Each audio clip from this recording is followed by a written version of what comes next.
Bonjour, alors aujourd'hui j'aimerais vous présenter le contenu d'un paquet que je viens de recevoir.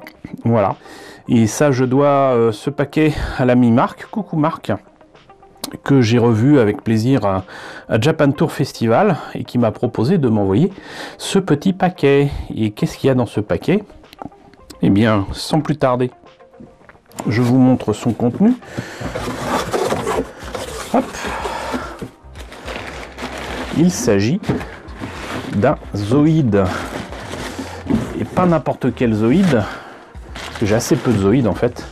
Il s'agit du Buster Tortoise de chez Kotobukiya. En fait, il ne s'agit pas du jouet à monter soi-même et mécanisé de chez Tommy. Il s'agit des versions, on va dire, un petit peu plus réalistes de Zoïde qui était proposé par Kotobukiya. Alors je vous avais déjà montré, je crois de mémoire, le Liger et le Command Wolf, que j'aime beaucoup. Il faudra d'ailleurs un de ces quatre que je vous présente en fait l'équivalent de ce qui avait été fait dans les années 80, hein, voilà, pour faire une petite comparaison. Et voilà, donc ça me fait très plaisir d'avoir reçu ce Buster Tortoise numéro 014 de la collection High-End Master Model. Et on va immédiatement voir un petit peu ce que ça donne autour de cette maquette au 1,72. Alors voyons d'un petit peu plus près ce que donne ce High-End Master Model Buster Tortoise. Oui, ma beautiful French accent. Alors, notice en couleur pour ce kit qui date de 2009, même si c'est pas indiqué ici, je l'ai vu sur les grappes. Donc vous voyez que là, on est quand même dans des couleurs un peu jouet.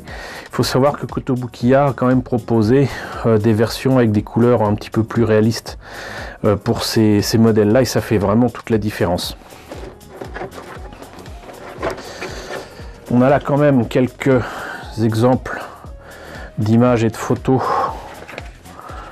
qui rendent quand même vachement bien. Oups, un petit papier qui tombe. Voilà. Quelques dessins qui vont bien.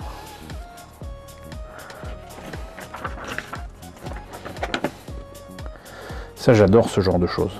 Ça envoie du rêve. Et en plus, ce qui est génial, c'est que ces dessins sont plus ou moins, comment dirais-je, représentatifs des pièces qu'on va avoir dans ce kit. Donc ça, c'est quand même pas n'importe quoi. Alors voilà d'ailleurs les pièces en question. Il y a quand même un bon paquet. Avec Kotobukiya, par contre, on a énormément, peut-être même trop, de petites pièces. Là, par exemple, j'en veux pour preuve la figurine au 1,72, le pilote, qui a 4 pièces, hein, les jambes, le torse et les 2 bras. Et on a même parfois du mal à savoir à quoi cela correspond. Pour avoir monté le Command Wolf et le Shield Liger, je peux vous dire que c'était pas de tout repos.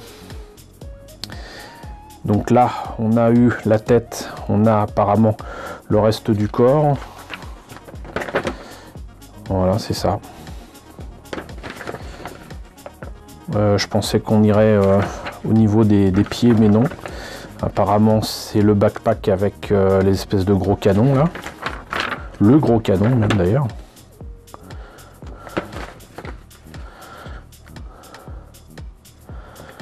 Hop. Là, on a peut-être enfin les jambes.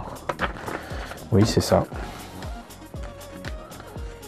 Et des fonctions escamotables apparemment. Et encore quelques petits dessins. Parce que je pense que c'est une version particulière. Il doit y avoir d'autres versions du Tortoise avec d'autres backpacks, voire pas de backpack du tout. Parce qu'il est quand même énorme son canon là. Et voilà. Ici encore quelques photos.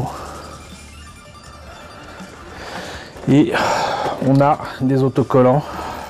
Et je sais plus si je vous en avais parlé, mais Kotobukiya proposait des décalcomanies pour ceux qui comme moi préfèrent les décalcos pour ce genre de choses. Et je sais pas s'il les propose encore, hein. Après tout là c'est un kit qui a 11 ans. Mais bon, si je découvre que je vous ai pas présenté ça, je vous montrerai les décalcos en question. Sinon, on a des pièces en couleur. Donc là le bleu, vous voyez là, franchement là ça fait franchement plastique.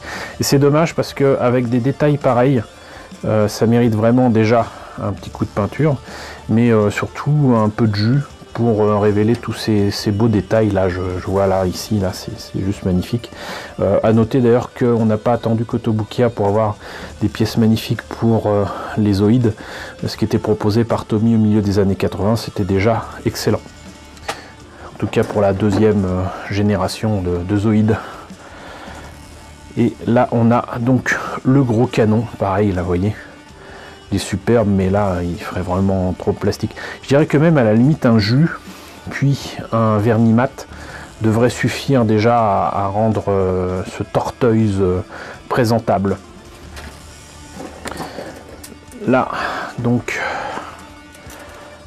quelques grappes avec visiblement des pièces, je sais pas s'il y aura des pièces en trop, j'espère, parce qu'il y a des trucs assez sympas à reprendre.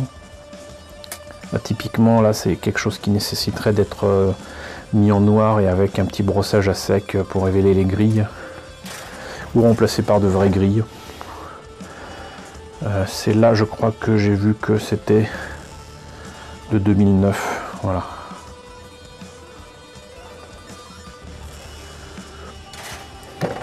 Alors là une pièce blanche qui est en fait, je sais pas, c'est un blanc laiteux un peu bleu.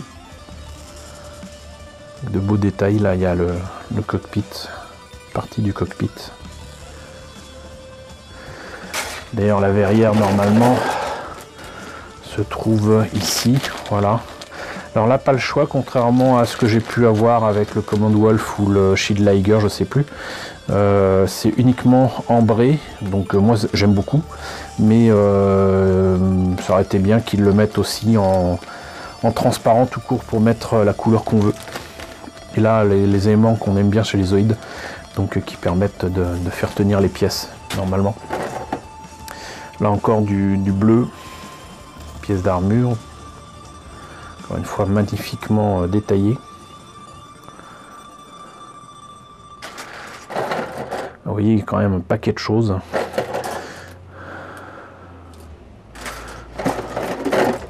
Ça c'est le reste de l'arme avec les espèces de... Alors je sais pas ce que c'est.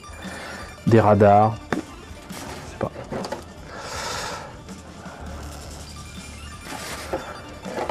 Et